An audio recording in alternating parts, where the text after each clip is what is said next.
Olá pessoal, tudo bom? Mais um vídeo sobre espiritismo e espiritualidade aqui. Acabei de gravar o vídeo anterior, né, respondendo perguntas de vocês. Foram perguntas muito legais, rendeu um vídeo super recheado de informação. E hoje eu vou ler uma outra pergunta que eu achei muito interessante também, da Drica Latoya. Acho que é assim que fala, @Drica Latoya. E para continuar esse tema, mas antes eu já quero dar um disclaimer aqui, que eu me baseio aqui, quando eu falo sobre espiritualidade, nas coisas que eu li em livros do Allan Kardec, Chico Xavier e dentre outros, do espiritismo, as coisas que eu vivo como médium, os estudos que eu participo no Centro Espírita, as palestras que eu vejo. Eu estudo bastante esse tema, mas é muito pouco perto do tanto que existe aí. Então, o que eu falo é com base no que eu conheço, não é uma verdade absoluta. É muito importante que vocês saibam disso. E outra coisa, o centro que eu frequento, ele é um centro que se baseia nas obras do Allan Kardec. Então, existem milhares de caminhos por aí, né, da espiritualidade. Então, o caminho que eu tô falando é esse, né, que eu tô me baseando é esse. Mas existem muitos outros, tá? Muitas outras visões sobre as coisas. Então, importante esse disclaimer. Então, vamos lá. Tenho curiosidades em identificar que estão tentando se comunicar e ter contato comigo. Eu sei que eu sou médium, mas não estou vinculada a centro nem estudando. Gostaria de perceber quando, na verdade, não sou eu que estou mal, e sim sofrendo influência deles. Drica, isso aí é uma das maiores dificuldades, tá? E exige estudo, sim. Não sei o que você se identifica mais. Até muitas linhas da espiritualidade por aí usam as obras do Allan Kardec, mesmo que não seja baseada nas obras. Nas obras do Allan Kardec tem muita informação que serve como base para outras linhas, né? Ai, gente, eu não paro de chutar vocês. Então, eu sugiro, sem compromisso algum, que você comece a ler as obras do Allan Kardec, né? O Livro dos Médiuns, o Livro dos Espíritos. Por quê? Por mais que você não vá frequentar um centro espírita, você pode usar aqueles ensinamentos como conhecimentos gerais mesmo, né? Ai, gente, peraí.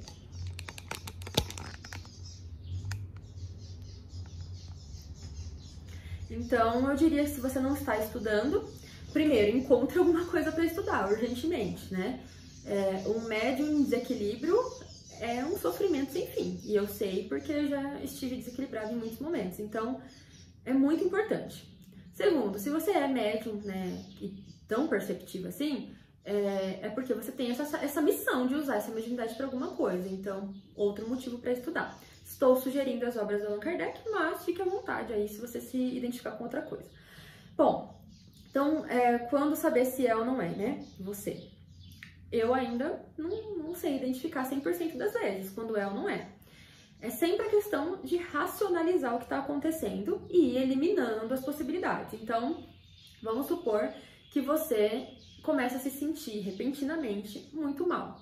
Você começa a sentir ou uma irritação muito grande, ou uma vontade de chorar muito grande, uma depressão muito grande, e que aquilo não costuma acontecer com muita frequência, tá? Primeiro ponto, primeiro sinal. Agora, vamos supor que você tá o dia inteiro assim, aquilo começa a te incomodar, nada passa, nada resolve, aquilo persiste, pensamentos ficam bem repetitivos, tem um padrão que não é muito comum em você, ou que acontece esporadicamente. Tá, você começa a questionar, aconteceu alguma coisa que justifique esse sentimento? Começa a lembrar o que aconteceu hoje, o que aconteceu ontem, o que aconteceu essa semana. Alguma coisa embasa aquilo ali? Tem algum motivo para você estar se sentindo daquele jeito? Não. Bom, então é estranho, né? Outra questão. Você começa a sentir daquele jeito e o padrão de pensamento que está dominando a sua cabeça é um padrão de pensamento repetitivo, que você não consegue desviar. Por exemplo, se você tenta ficar bem focando em coisa boa, você não consegue. Isso acontece também. E geralmente quando você às vezes você não consegue fazer uma oração. Isso acontece comigo. Quando eu tô assim, com muita influência, eu fico com raiva de fazer oração. Alguém fala, reza um Pai Nosso, eu fico com muita raiva. Eu não quero rezar um Pai Nosso. Então, Lê um trecho do evangelho, lê um trecho. Eu não quero, sabe? São sinais, tá? Então, questionar aquele tipo de pensamento. E isso você não vai conseguir fazer uma vez. Ah, aconteceu hoje, eu vou diagnosticar isso hoje. Não. Você vai ter que olhar o padrão, porque não vai acontecer uma vez só. Se você é médium, não vai acontecer uma vez só. Então, começar a identificar. Como que você tem passado os dias? Como que você costuma acordar? Qual que é o tipo de pensamento e sentimento que domina o seu dia? Como que você está encarando as coisas que acontecem com você? Como que ficam seus pensamentos de acordo com cada pessoa que chega perto? As coisas que você tem vontade de fazer, as coisas que você não quer fazer de jeito nenhum. Você tem que monitorar tudo. E a partir do momento que você adiciona... Eu falo Pai Nosso, mas você pode fazer uma oração de inspiração mesmo. Você não precisa falar com Deus, você pode falar com o universo, você pode usar palavras suas. Mas faça uma prece. Não precisa ser uma oração Pai Nosso, Ave Maria, não precisa. É que o Pai Nosso, Ave Maria, ele ajuda a gente mais automaticamente a se conectar, né? Mas você pode falar da sua cabeça mesmo. Faz uma prece, faz uma oração pro ser que você acredita, ou pro universo, ou pra Mãe Natureza, sei lá. Tenta melhorar seu padrão de vibração, tenta ficar mais leve. Fez aquilo, ficou bem? Então você tá equilibrada e tá no seu normal, aquilo ali é você. A partir daquele momento, começa a identificar o que te tira daquilo ali. O que costuma te tirar daquilo, né? Que tipo de pessoas, que tipo de pensamentos, que tipo de sentimentos. Então, é um estudo mesmo que você faz sobre você precisa se conhecer. Você precisa saber o que costuma te desanimar, para saber se, quando uma coisa te desanimar, se é você ou não, sabe? Por exemplo, latido de cachorro, tem um cachorro latindo. Eu amo cachorro, não me incomoda cachorro latindo. Numa terça-feira de manhã, um cachorro late, eu começo a ficar com muita raiva do cachorro.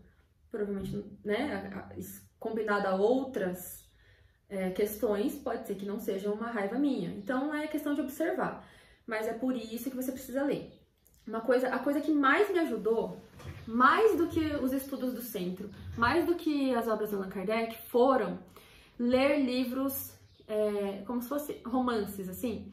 Não é romance, mas pegar um livro psicografado que conta a história da vida daquele espírito.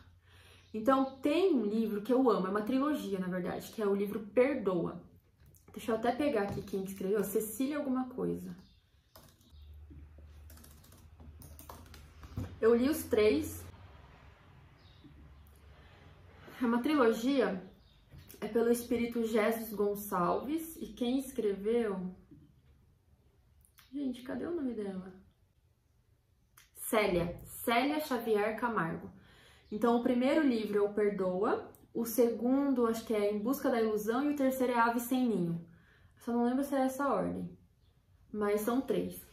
Então, esse Jesus Gonçalves, ele tem uma história incrível e tem até um livro mais recente dele, né? Mas esse aqui, ele conta as encarnações dele. Então, são 3 encarnações, né? Uma em cada livro. E é absolutamente incrível. Você lê como que foi a encarnação daquele espírito, então não é uma história de filme, de romance, porque não tem um final feliz, é a história real daquele espírito.